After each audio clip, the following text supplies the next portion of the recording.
ఓం శాంతి. December 29వ తారీఖు 2024.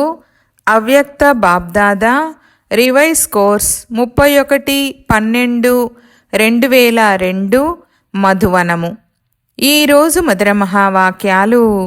బాబా చెప్తున్నారు, ఈ కొత్త సంవత్సరంలో సర్వ ఖజానాలను సఫలం చేసుకుని సఫలతామూర్తులుగా అయ్యే విశేషతను చూపించండి. ఈరోజు నవయుగ రచయిత, నవజీవన దాత అయిన బాబ్దాదా కొత్త సంవత్సరాన్ని జరుపుకునేందుకు వచ్చారు. మీరందరూ కూడా కొత్త సంవత్సరాన్ని జరుపుకునేందుకు వచ్చారా, లేక కొత్త యుగాన్ని జరుపుకునేందుకు వచ్చారా? కొత్త సంవత్సరం అయితే అందరూ జరుపుకుంటారు, కానీ మీరందరూ కొత్త జీవితము, కొత్త యుగము, కొత్త సంవత్సరము మూడింటిని జరుపుకుంటున్నారు. బాబ్దాదా కూడా త్రిమూర్తి శుభాకాంక్షలు ఇస్తున్నారు. కొత్త సంవత్సరంలో ఒకరికొకరు శుభాకాంక్షలు ఇచ్చుకుంటారు. అంతేకాక దానితో పాటు ఏదో ఒక బహుమతి కూడా ఇచ్చుకుంటారు. బహుమతిని ఇస్తారు కదా. కానీ బాబ్దాదా మీ అందరికీ ఏ బహుమతినిచ్చారు? స్వర్ణిమ ప్రపంచం యొక్క బహుమతిని ఇచ్చారు. అందరికీ స్వర్ణిమ ప్రపంచపు బహుమతి లభించింది కదా. ఆ స్వర్ణిమ ప్రపంచంలో అనగా కొత్త యుగంలో సర్వప్రాప్తులు ఉంటాయి. మీ రాజ్యం గుర్తుందా? అక్కడ అప్రాప్తి అనే నామరూపాలు కూడా ఉండవు. ఇలాంటి బహుమతిని బాబ్దాదా తప్ప మరెవ్వరూ ఇవ్వలేరు. పూర్తి విశ్వమంతటిలో ఒకవేళ ఎవరైనా అన్నిటికంటే గొప్ప బహుమతి ఇచ్చినా ఏమిస్తారు? అతి గొప్ప కిరీటము లేక సింహాసనాన్ని ఇస్తారు. స్థాపన జరిగినప్పుడు స్థాపనా సమయంలోని ఆత్మలు ముందు కూర్చొని ఉన్నారు. స్థాపన ఆది సమయంలో బ్రహ్మ బాబా పిల్లలను, ఒకవేళ ఎవరైనా ఈ రోజుల్లోని రాణి మీకు తన కిరీటాన్ని, సింహాసనాన్ని ఇస్తానంటే మీరు వెళ్తారా అని అడిగేవారు. గుర్తుంది కదా. అప్పుడు పిల్లలు, మాకు తండ్రి లభించినప్పుడు ఈ కిరీటము, సింహాసనము ఏం చేసుకుంటామని అనేవారు. కనుక ఈ స్వర్ణిమ ప్రపంచపు బహుమతి ముందు ఇక ఏ బహుమతి గొప్పది కాజాలదు. అక్కడ ఏ ఏ ప్రాప్తులు ఉంటాయని చాలామంది పిల్లలు అడుగుతారు. బాబ్దాదా అంటున్నారు, ప్రాప్తుల లిస్ట్ అయితే చాలా పెద్దదిగా ఉంది, కానీ సారరూపంలో ఏమని చెప్తారంటే అక్కడ అప్రాప్తి వస్తువేది ఉండదు. జీవితంలో ఏం కావాలో ఆ ప్రాప్తులన్నీ ఉంటాయి. కనుక మీరందరూ అలాంటి స్వర్ణిమ బహుమతికి అధికారి పిల్లలు. అధికారులే కదా. డబల్ విదేశీయులు అధికారులేనా? చేతులు ఊపుతున్నారు.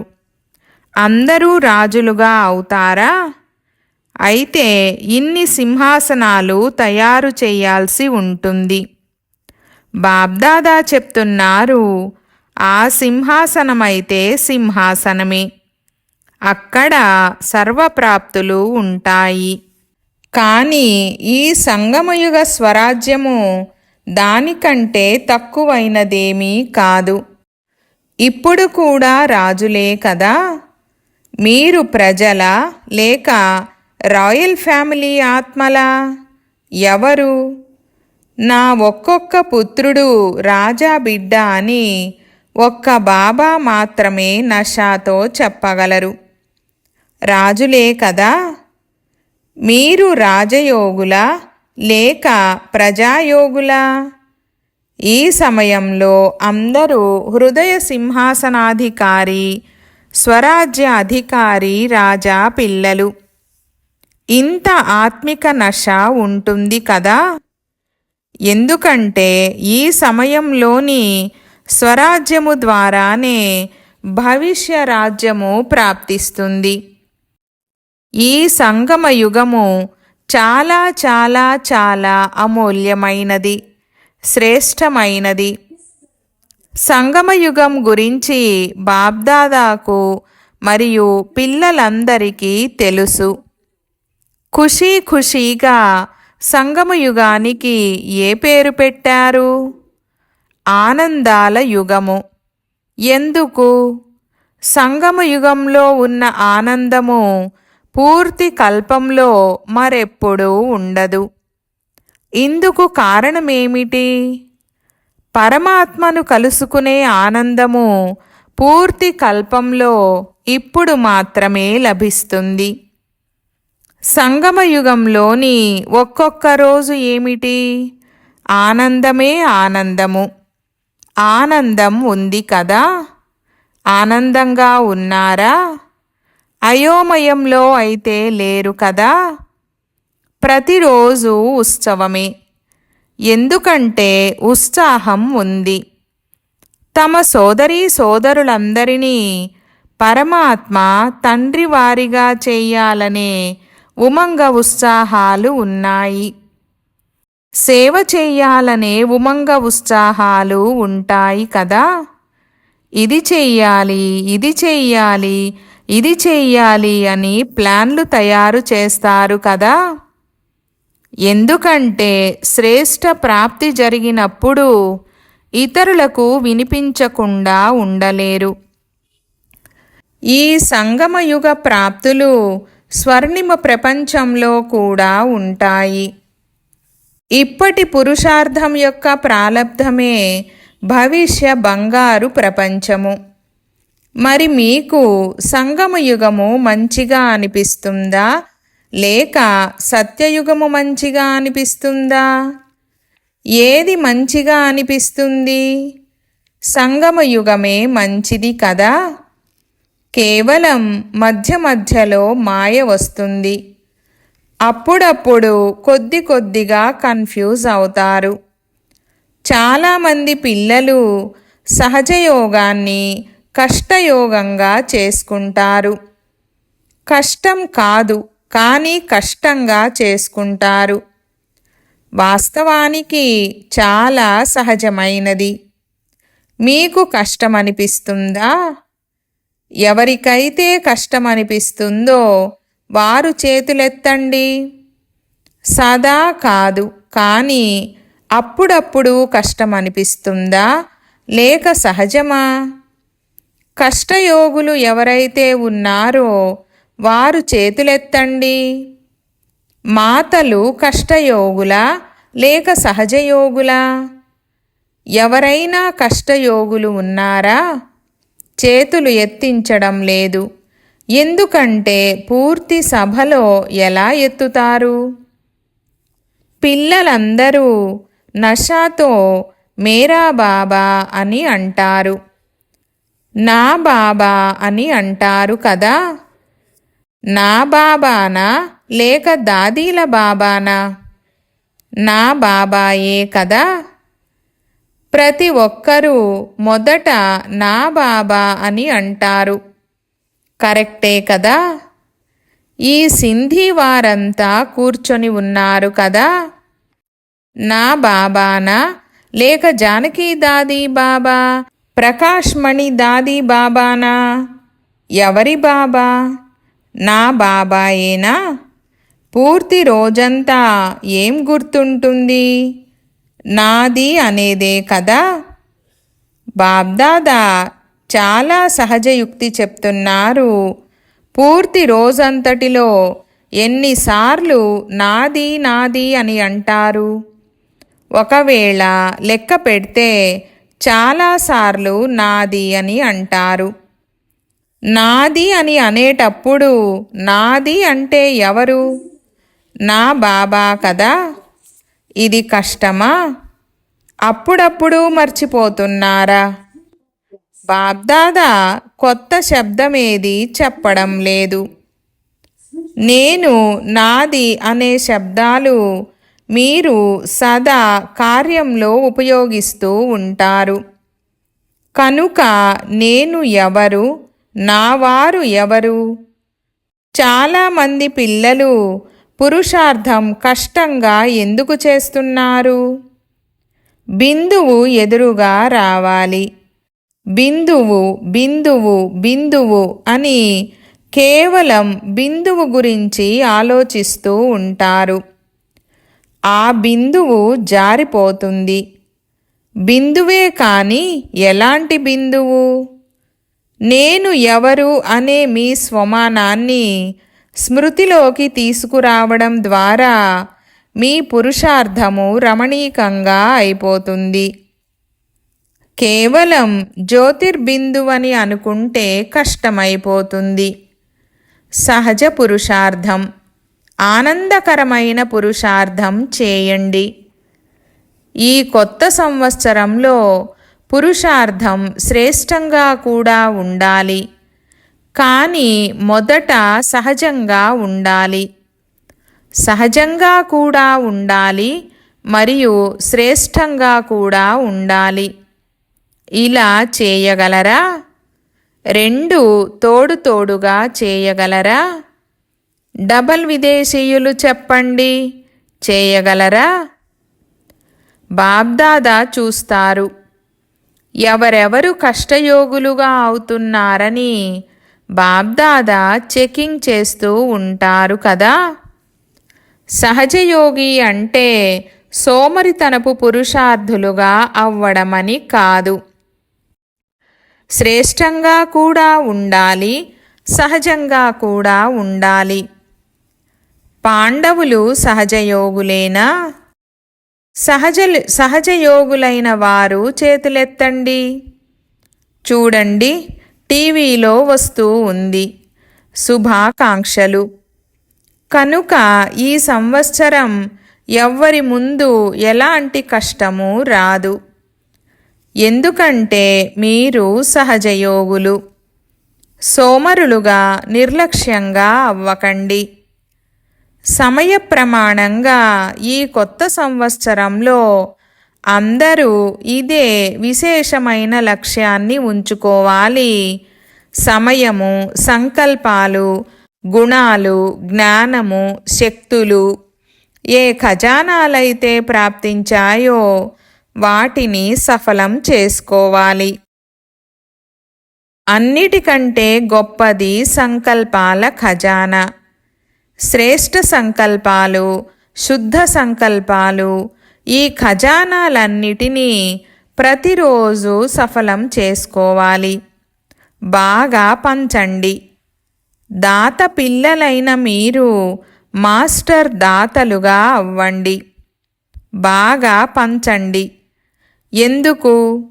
సఫలం చేసుకోవడం అనగా సఫలతను ప్రాప్తి చేసుకోవడం. ఈ సంవత్సరం యొక్క ఈ విశేషతను సదా స్థిరంగా ఉంచుకోండి. సఫలం చేసుకుంటే సఫలత ఉండనే ఉంది. సఫలత మా జన్మసిద్ధ అధికారమని అందరూ అంటారు కదా. మీ అధికారమే కదా. మరి సఫలం చేసుకోండి మరియు సఫలతను ప్రాప్తి చేసుకోండి. ఏ కార్యం చేస్తున్నా ఏదో ఒక ఖజానాను సఫలం చేసుకుంటూ ఉండండి మరియు సఫలతను అనుభవం చేస్తూ ఉండండి. ఆలోచించండి. సఫలత యొక్క అధికారం బ్రాహ్మణాత్మలైన మీకు తప్ప మరెవ్వరికైనా ఉంటుందా? ఎందుకు? ఎందుకంటే తండ్రి మీకు సఫలతాభవ అనే వరదానం ఇచ్చారు. ఒక్కొక్క బ్రాహ్మణాత్మ సఫలతా నక్షత్రము, సఫలత స్వరూపమని బాబ్దాదా సదా అంటారు. మీరు సఫలతా నక్షత్రాలే కదా, లేక శ్రమ చేసే నక్షత్రాలా? బాబ్దాదా పిల్లలందరినీ సఫలతా నక్షత్రాల స్వరూపంలో చూస్తారు. ఆదిలో బ్రహ్మబాబా ఎంత సమయంలో అన్నీ సఫలం చేసుకున్నారో గుర్తుందా? చివరి వరకు తమ సమయాన్ని సఫలం చేసుకున్నారు. కర్మాతీతంగా అయిపోయినా కూడా ఎన్ని ఉత్తరాలు రాశారు. సమయాన్ని సఫలం చేసుకున్నారు కదా. చివరి రోజు కూడా నోటి ద్వారా మహావాక్యాలను ఉచ్చరించారు. చివరి రోజు వరకు అన్నీ సఫలం చేసుకున్నారు. అందువల్లనే సఫలతను పొందుకున్నారు. కనుక తండ్రిని అనుసరించండి. వాస్తవానికి సంగమయుగంలో ఒక్కొక్క సంకల్పము, ఒక్కొక్క సెకండును సఫలం చేసుకోవడమే సఫలతామూర్తిగా అవ్వడం. బ్రహ్మబాబాపై మాకు చాలా ప్రేమ ఉందని అందరూ నిశ్చయంతో అంటారు కదా. ప్రేమకు గుర్తు తండ్రికి ఏదైతే ప్రియమో అదే పిల్లలకు ప్రియంగా ఉండాలి. సమయము, సంకల్పాలు మరియు అన్ని ఖజానాలు సఫలమవ్వాలి, వ్యర్థమవ్వరాదు. ప్రేమకు గుర్తు తండ్రిని అనుసరించడం. బ్రహ్మబాబా ఏ విశేషతను చూపించారు? ఏది ఆలోచించారో దానిని వెంటనే సెకండులో చేసేశారు. కేవలం ఆలోచించలేదు, కేవలం ప్లాన్ తయారు చెయ్యలేదు, ప్రాక్టికల్లో చేసి చూపించారు. మరి ఇలా ఉన్నారా? తండ్రిని అనుసరించేవారే కదా. మంచిది. ఈరోజు కొత్త సంవత్సరాన్ని జరుపుకునేందుకు చాలామంది వచ్చేశారు. మంచిది. ఒకవేళ హాలు చిన్నదైపోయినా హృదయమైతే విశాలంగా ఉంది. చూడండి, హృదయం విశాలంగా ఉంది కనుక అందరూ ఇమిడిపోయారు కదా. ఈరోజు సభలో 18-19 వేల మంది సోదరీ సోదరులు కూర్చొని ఉన్నారు. బయట కూర్చున్న వారందరూ కూడా వింటున్నారు కదా. బయట కూర్చున్నవారు వింటున్నారు, వారైతే కనిపించడం లేదు. బాబ్దాదా విన్నారు. విదేశంలో అందరికంటే ఎక్కువగా ఆస్ట్రేలియా వారు రాత్రి 12 గంటలకు కూర్చొని 4 గంటలకు అమృతవేళ యోగం చేసి లేస్తున్నారు. కనుక బాబ్దాదా కూడా ఆస్ట్రేలియా వారిని గుర్తు చేసుకున్నారు. వారు వింటున్నారు. ఇక్కడ ఆస్ట్రేలియా వారు చేతులెత్తండి. త్రిమూర్తి శుభాకాంక్షలు మొదట ఆస్ట్రేలియా వారికి, తర్వాత అందరికీ ఇస్తున్నాము. ఈ సంవత్సరం యొక్క లక్ష్యాన్ని వినిపించాము కదా. సఫలం చేసుకోండి. సఫలత ఉండనే ఉంది. దీనిని అందరూ పక్కా చేసుకున్నారా? సఫలం చేసుకోవాలి, వ్యర్థం చేయరాదు. సంగమయుగమంటే సమర్థ యుగము, సఫలతా యుగము, వ్యర్థం చేసుకునే యుగము కాదు. వ్యర్థం యొక్క 63 జన్మలు సమాప్తమైపోయాయి. ఇప్పుడీ చిన్న యుగము సఫలం చేసుకునే యుగము. ఒకవేళ సమయాన్ని సఫలం చేసుకుంటే భవిష్యత్తులో కూడా అర్ధకల్పం పూర్తి సమయం రాజ్యాధికారిగా అవుతారు. ఒకవేళ అప్పుడప్పుడు సఫలం చేసుకుంటే రాజ్యాధికారిగా కూడా అప్పుడప్పుడు అవుతారు. ఇదే సమయం యొక్క సఫలతకు ప్రాలబ్ధం. శ్వాసను సఫలం చేసుకుంటే 21 జన్మలు ఆరోగ్యంగా ఉంటారు. నడుస్తూ నడుస్తూ హార్ట్ ఫెయిల్ అవ్వదు. కొందరికి గుండె ఆగిపోతుంది. కొందరికి రక్తనాళాలు మూసుకుపోతాయి. అక్కడ ఇవన్నీ జరగవు. జ్ఞానము అంటే తెలివి. జ్ఞాన ఖజానాను సఫలం చేసుకుంటే అక్కడ మంత్రుల అవసరమే లేనంతటి తెలివిగలవారిగా అయిపోతారు. ఈ రోజుల్లో చూడండి, పదవి యొక్క ప్రతిజ్ఞ చేస్తూనే మంత్రిమండలిని తయారు చేసుకుంటారు. అక్కడ సహచరులు ఉంటారు, కానీ మంత్రులు ఉండరు. రాయల్ పరివారంలోని ప్రతి ఒక్కరూ దర్బారులో కూర్చునే కిరీటధారులుగా ఉంటారు. రాయల్ పరివారము తక్కువైనదేమీ కాదు. భలే సింహాసనంపై కూర్చోకపోయినా పదవి ఒకే విధంగా ఉంటుంది. కనుక సింహాసనాధికారులుగా కొంతమందే అవుతారని అనుకోకండి. మీరు కూడా రాజదర్బారులో రాజ్యాధికారుల రూపంలోనే ఉంటారు. మీ తలపై కూడా కిరీటం ఉంటుంది మరియు మీకు పూర్తి అధికారం ఉంటుంది. కనుక మీరు ఏమవుతారు? నెంబర్ 1గా అవుతారా లేక నెంబర్ వారుగా అవుతారా? ఏమవుతారు? నెంబర్ వారుగా అవుతారా నెంబర్ 1గా అవుతారా? అయితే ఏం చేయాల్సి ఉంటుందో తెలుసా? ధైర్యం చూపించారు, చాలా మంచిది. కానీ మొదటి నెంబరుగా అవ్వాలంటే విజయులుగా అవ్వాల్సి ఉంటుంది. అవుతున్నారు కదా? అవుతాము అని కాదు, అవుతూ ఉన్నామని చెప్పండి. ఇతరులు కూడా వింటున్నారు. ఈరోజు సింధు దేశానికి చెందిన పాతవారు, బ్రహ్మబాబా యొక్క సాథీలు చాలామంది వచ్చారని విన్నాము. చేతులెత్తండి. చిన్నపిల్లలు లేచి నిలబడండి. పరివారాలే వచ్చేశారు. మంచిది. ఏదైనా అద్భుతం చేసి చూపిస్తారు కదా? ఏం చూపిస్తారు? సందేశం ఇస్తాము. అదైతే చేస్తూనే ఉన్నారు. 38 మంది వచ్చారు. మరి ఏ అద్భుతం చేస్తారు? పెద్దదేమీ చెప్పను, చిన్న విషయమే చెప్తాను. మరి చేసేందుకు తయారుగా ఉన్నారా? పిల్లలు కూడా అద్భుతం చేస్తారు కదా?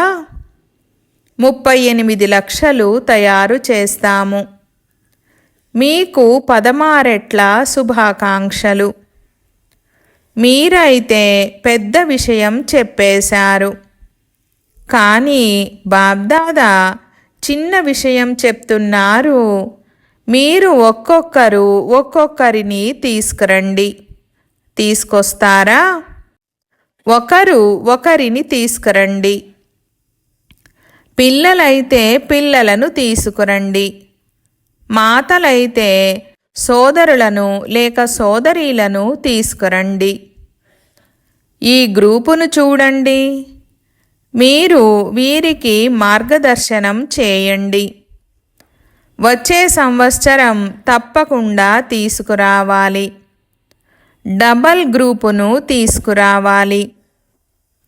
ఎక్కడి నుండి ఆది స్థాపన జరిగిందో అక్కడి నుండే ప్రత్యక్షత జరగాలని బాబ్దాదా కోరుకుంటున్నారు. దయ కలుగుతుంది కదా? బ్రహ్మబాబా యొక్క దేశవాసులు కనుక దేశవాసులపై ప్రేమ ఉంటుంది. మీ వద్ద చాలా ఖజానాలు ఉన్నాయి. గుణాల ఖజానా ఎంత పెద్దది! శక్తుల ఖజానా ఎంత పెద్దది. కనుక గుణదానము, శక్తుల దానము చేసే మాస్టర్ దాతగా అవ్వండి. ఎవరు మీ సంబంధంలోకి వచ్చినా, సంపర్కంలోకి వచ్చినా వారికి ఏదో ఒక గుణము లేక శక్తిని బహుమతిగా ఇవ్వండి. ఎవ్వరూ ఖాళీ చేతులతో వెళ్ళరాదు. ఇంకేమీ లేకపోయినా తండ్రి సందేశము యొక్క మధురమైన మాటలనైనా బహుమతిగా ఇవ్వండి. ప్రపంచంలోని వారు ఏదైనా ఉత్సవం జరిగినప్పుడు పరస్పరంలో ఒకరికొకరు నోటిని తీపి చేయిస్తారు. కానీ బాబ్దాదా చెప్తున్నారు, నోటినైతే తీపి చెయ్యాల్సిందే, కానీ మీ మధురమైన ముఖాన్ని కూడా చూపించాలి. కేవలం నోరు మాత్రమే కాదు, ముఖము కూడా మధురంగా ఉండాలి. ఇంత మధురత జమ అయి ఉంది కదా, పంచిపెట్టిన నిండుగా ఉండాలి. ఈ ఖజానాలను ఎంత పంచితే అంత పెరుగుతాయి, తగ్గిపోవు. కనుక ఏ ఆత్మ వచ్చినా ఆ ఆత్మకు ఏదైనా ఇచ్చానా అని ఈ సంవత్సరం నోట్ చేసుకోండి. ఒకవేళ వారు వినకుంటే వారికి మధురమైన శక్తిశాలి దృష్టినివ్వండి, కానీ తప్పకుండా ఇవ్వండి. ఖాళీగా వెళ్ళరాదు. ఇదైతే సహజమే కదా, లేక కష్టమా? మంచిది. 1 సెకండులో చేసే మనసా డ్రిల్లు గుర్తుందా? ప్రతి ఒక్కరూ పూర్తి రోజంతటిలో ఎన్నిసార్లు ఈ డ్రిల్లు చేస్తున్నారు? దీనిని నోట్ చేసుకోండి. ఈ మనసా డ్రిల్లును ఎన్నిసార్లు చేస్తారో అంత సహజయోగులుగా, సరళ యోగులుగా అవుతారు. ఒకవైపు మనసా సేవ, మరొక వైపు మనసా ఎక్సర్సైజ్ చేయాలి. ఇప్పుడిప్పుడే నిరాకారి, ఇప్పుడిప్పుడే ఫరిష్తా. బ్రహ్మాబాబా ఫరిష్తాలైన మిమ్మల్ని ఆహ్వానం చేస్తున్నారు. ఫరిష్తాలుగా అయ్యి బ్రహ్మాబాబా తోడుగా తమ ఇంటికి నిరాకార రూపంలో వెళ్ళాలి. తరువాత దేవతలుగా అయిపోవాలి. మంచిది. నలువైపుల నుండి చాలా చాలా ప్రియస్మృతులు కార్డుల రూపంలో, ఉత్తరాల రూపంలో బాబ్దాదా వద్దకు చేరుకున్నాయి. పిల్లలు ప్రతి ఒక్కరూ నా స్మృతిని బాబ్దాదాకు ఇవ్వాలని భావిస్తారని బాబ్దాదాకు తెలుసు. మీవన్నీ లభించాయి. ప్రియస్మృతులను ఇచ్చినటువంటి చాలా ప్రియమైన పిల్లలు బాబ్దాదా ఎదురుగా ఉన్నారు.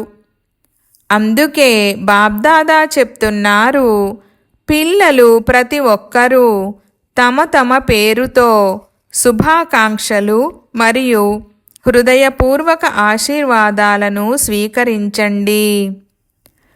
మీ అందరికీ కూడా కొత్త జీవితము, కొత్త యుగము మరియు కొత్త సంవత్సరం యొక్క చాలా చాలా పదమారెట్ల శుభాకాంక్షలు, హృదయపూర్వక ఆశీర్వాదాలు, ప్రియ స్మృతులు మరియు నమస్తే. బాబ్దాదా పిల్లలందరికీ కొత్త సంవత్సరం యొక్క అభినందనలను ఇచ్చారు. నలువైపులా ఉన్న చాలా మధురమైన, చాలా ప్రియమైన పిల్లలకు కొత్త సంవత్సరం యొక్క పదం రెట్ల శుభాకాంక్షలు. ఈ క్షణం ఏదైతే గడిచిపోయిందో అది వీడ్కోలు మరియు అభినందనల క్షణము. ఒకవైపు వీడ్కోలు ఇవ్వాలి, అనగా మీరు సంపన్నంగా అవ్వడంలో ఏదైతే లోపాన్ని అనుభవం చేస్తున్నారో దానికి వీడ్కోలు ఇవ్వాలి. సదా కొరకు వీడ్కోలు ఇవ్వాలి. మరియు ముందుకు ఎగరడం కోసం అభినందనలు, అభినందనలు, అభినందనలు, అభినందనలు. మంచిది. వరదానము: స్మృతిని అనుభవం యొక్క స్థితిలో స్థితం చేసుకునే నెంబర్ 1 విశేష ఆత్మా భవ. వివరణ: బ్రాహ్మణాత్మలందరిలో మేము విశేష ఆత్మలుగా నెంబర్ 1గా అవ్వాలనే సంకల్పం ఉంటుంది. కానీ సంకల్పము మరియు కర్మ యొక్క తేడాను సమాప్తం చేసేందుకు స్మృతిని అనుభవంలోకి తీసుకురావాలి. ఎలాగైతే విన్నది, తెలుసుకున్నది స్మృతి ఉంటుందో అలా స్వయాన్ని ఆ అనుభవం యొక్క స్థితిలోకి తీసుకురావాలి. దీనికోసం స్వయం యొక్క మరియు సమయం యొక్క మహత్వాన్ని తెలుసుకుని మనసు, బుద్ధిని ఏదైనా అనుభవమనే సీటుపై సెట్ చేసుకుంటే నెంబర్ 1 విశేష ఆత్మగా అయిపోతారు. స్లోగన్: చెడును రీస్ చేయడం, అసూయతో పోటీ పడడం వదిలేయండి. మంచిని రేస్ చేయండి. ఓం శాంతి.